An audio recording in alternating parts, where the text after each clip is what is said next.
Hey folks, back again with more Steven Universe.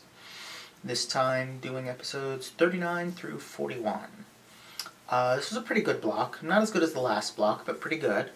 This is still, like, one of the best shows on television.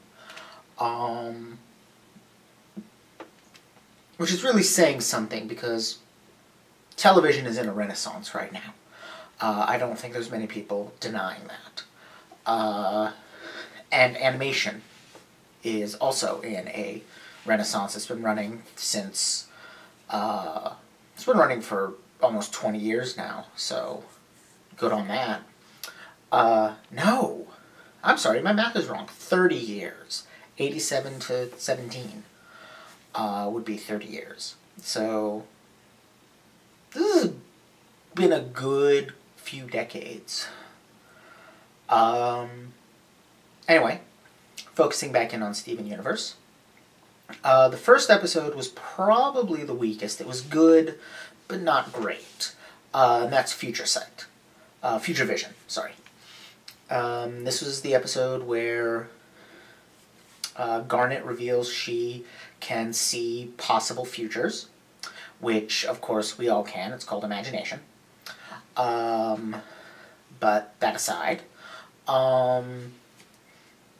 she can see possible futures and gauge probabilities and predict possible outcomes of events, and she and Steven hang out for a bit, playing with this power.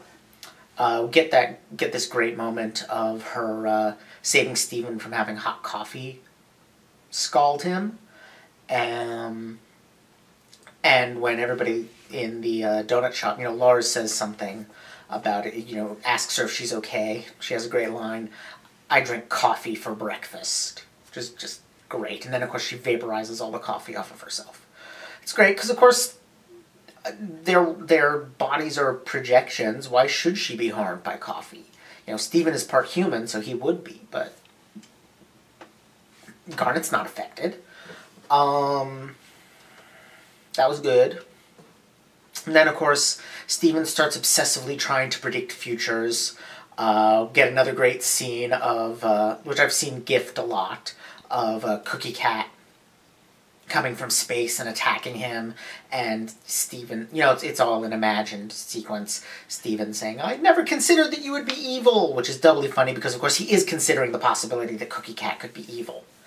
But it was a nice callback to the first episode, and just a cute scene. And Steven ultimately basically decides to go up onto the roof and challenge the universe to hurt him in the middle of a big thunderstorm, because he gets so worn out trying to predict all possible outcomes and trying to avoid all possible dangers. He basically swings in the other direction of, okay, just do it, universe, whatever you're going to do. And then Garnet reveals that because she had predicted that something bad would happen if he went on the roof, she reveals that the bad thing is exactly this. It's him being upset and challenging the universe to hurt him. And she apologizes to him and says that of all the things in the universe that could hurt him, she never wanted to be one of them. And it's a very sweet sequence. It's a very sweet scene. And so I liked, bonding between him and Garnet. I like kind of the insight into her character.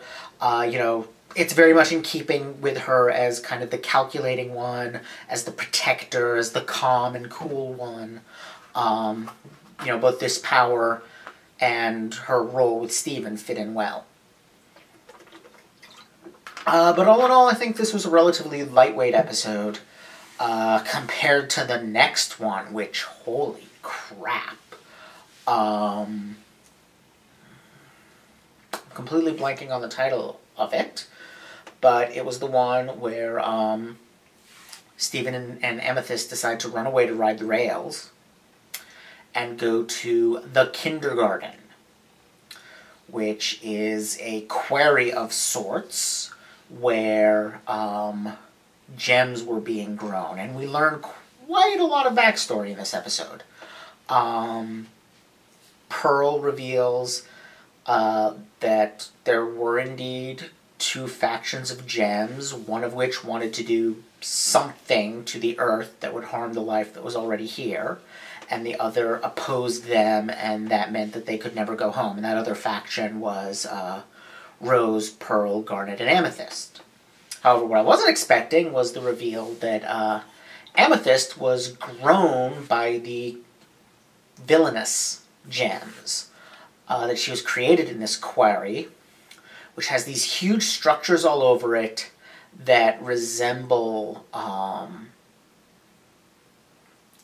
bacteriophages, meiotic viruses. Meiotic viruses? Myoviruses. That's what they're called.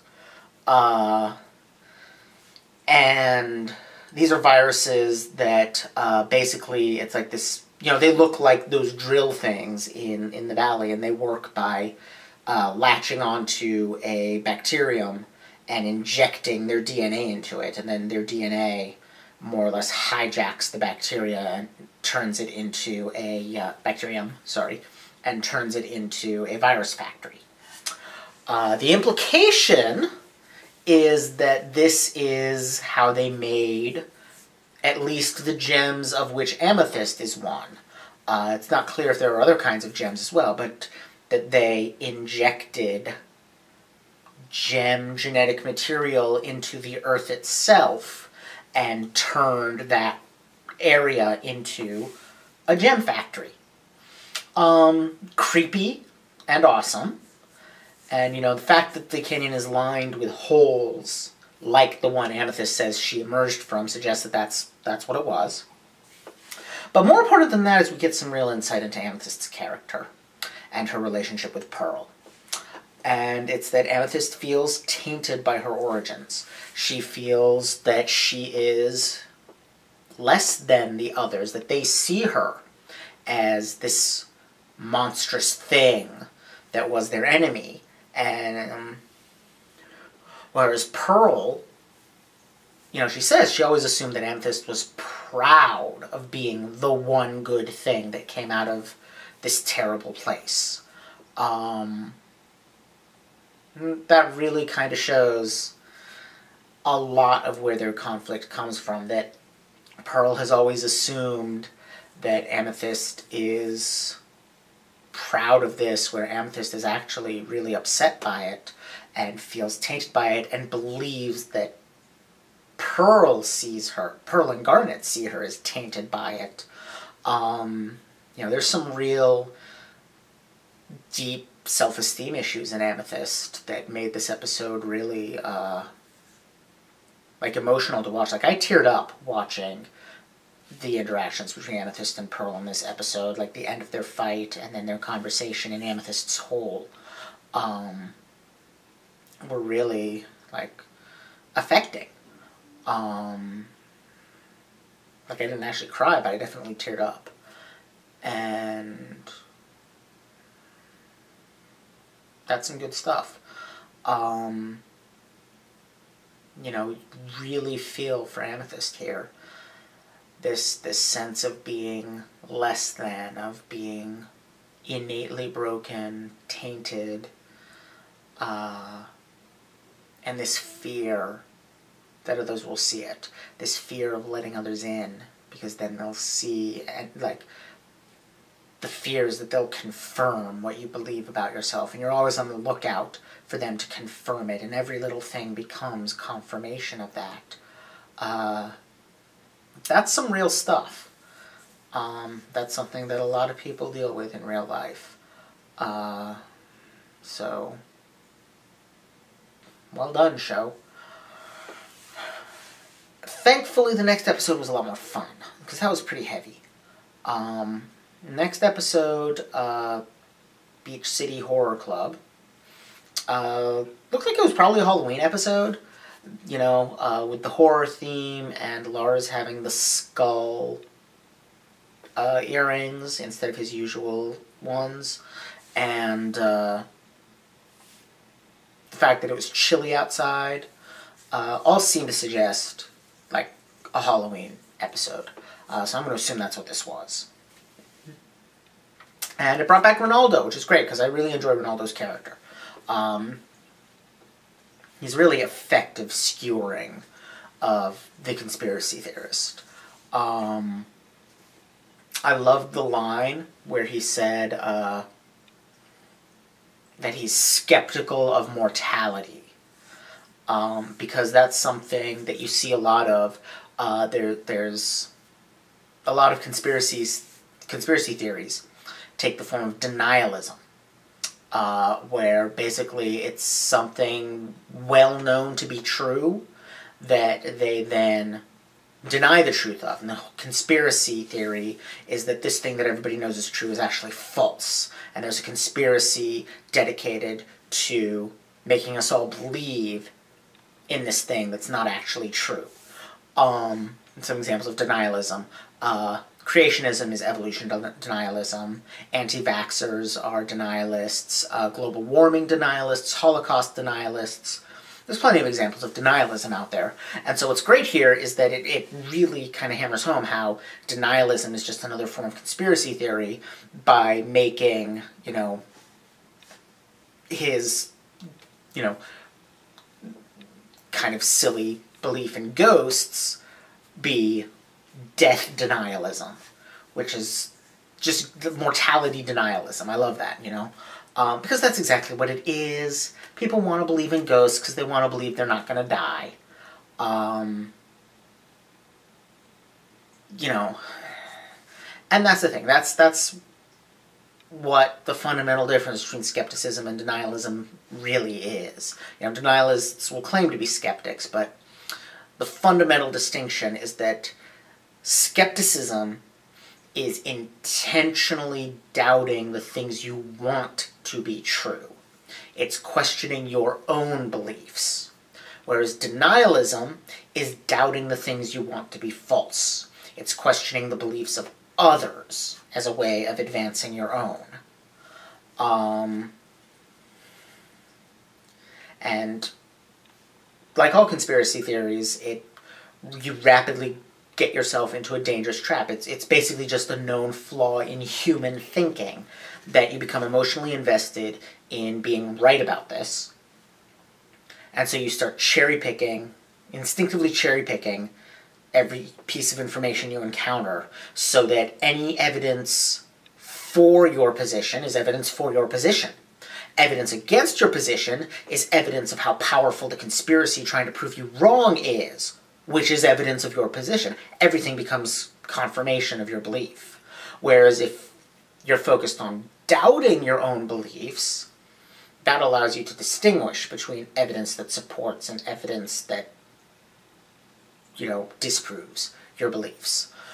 Because the direction of your emotional investment and the direction of your doubt are opposed instead of aligned.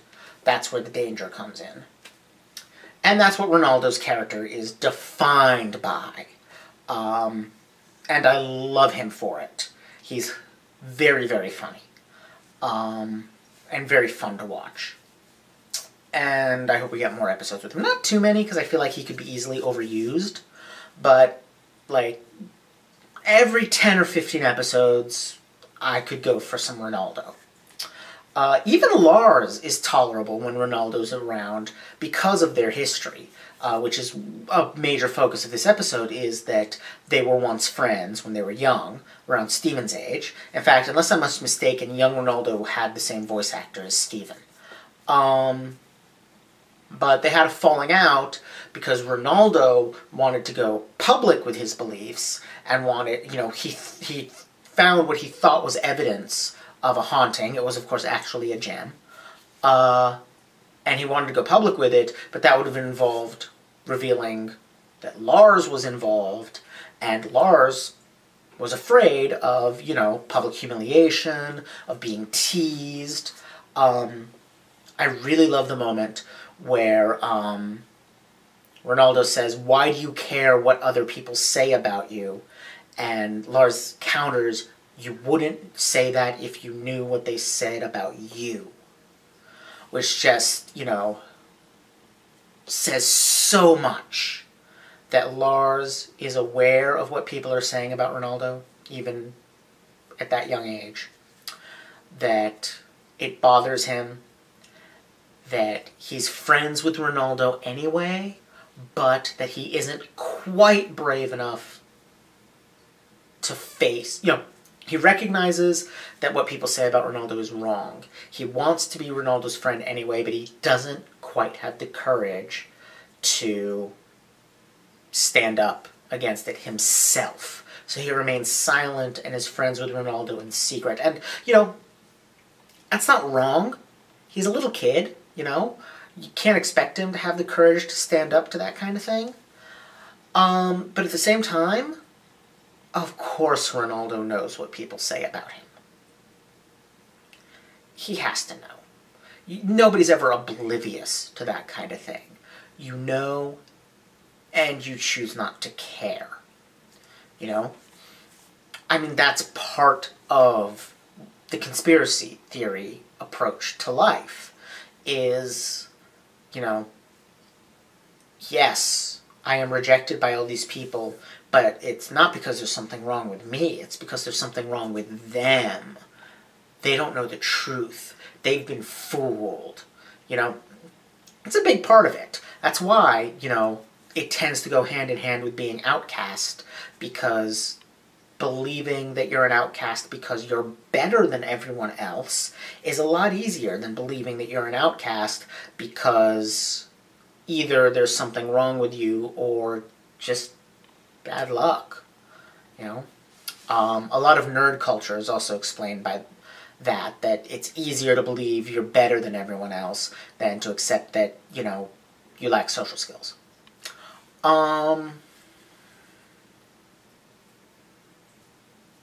But, even given that insight into Lars, he's still a jerk. But it does give a little hope that maybe he will learn to stop being an entitled douchebag. Maybe he will become a little bit better. I like that Sadie is now, he and Sadie are now clearly, after the last episode they have together, they're now clearly a little bit uncomfortable around each other. There's a little bit of spikiness between them that feels different than what was there before. Before, it was pretty much one-directional. Lars was a jerk to Sadie because Lars is a jerk to everyone, and Sadie doted on Lars. Now, there's some real spikiness between both of them. Understandably, because they're both angry about what happened when they were stranded on that island. And Lars's anger is justified by the fact that Sadie stranded them on that island. Sadie's anger is justified by how terribly Lars has treated her in the past.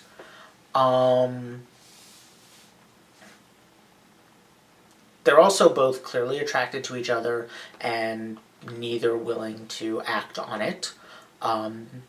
Whereas in the past it seemed like Sadie's attraction was at least somewhat one-sided. Now, Lars is definitely jealous of her and Renaldo, which frankly is, not to get into shipping wars, but, Sadie and Renaldo seems like a much more appealing thing than Sadie and Lars. That well is just way too poisoned at this point, even if Lars did manage to stop being an asshole. There's just way too much crap between the two of them for me to be able to see that. But whatever. I highly doubt there's going to be significant movement in either possible relationship because they're very peripheral characters and it's not a major focus of the show, nor should it be. So, all told, good chunk of episodes. The middle one, whose title I still can't remember, definitely stood out relative to the others, but, all three were decent. And, we're in the final stretch towards the end of the season. So let me talk a little bit about that. I'm going to do another live reaction for the final 2 episodes. I am considering doing a live reaction for the 3 episodes before that as well. I'm undecided. either way, after the finale, I am going to stop with Steven Universe. For now. Once Steven Universe Season 2 is finished, like the whole thing has been broadcast, then I will consider, well, not consider, I will, because I really enjoyed it, I will be putting it in the list of options for the next round of live blogs. But that will be whenever we reach that point. Before that, I will do the same thing I did before. I will post the video of a panel in order to give us basically a 2-week gap between the end of Steven Universe and the start of whatever's next. And during that 2-week gap, I will open it up for $5 and above backers to vote on what they would like to see me do. I haven't completely decided what the list of options are, but there will be 3 options, and you'll be able to vote for your favorite of them, and whatever wins, that's what I will watch. I will not be accepting suggestions for the 3 options, simply because I am pretty sure that I can easily come up with a list of 3 things I want to watch, and that way I get at least some control over what I do these live blogs on. So that's it for this week, and I'll see you guys next week with the next chunk of episodes. Bye!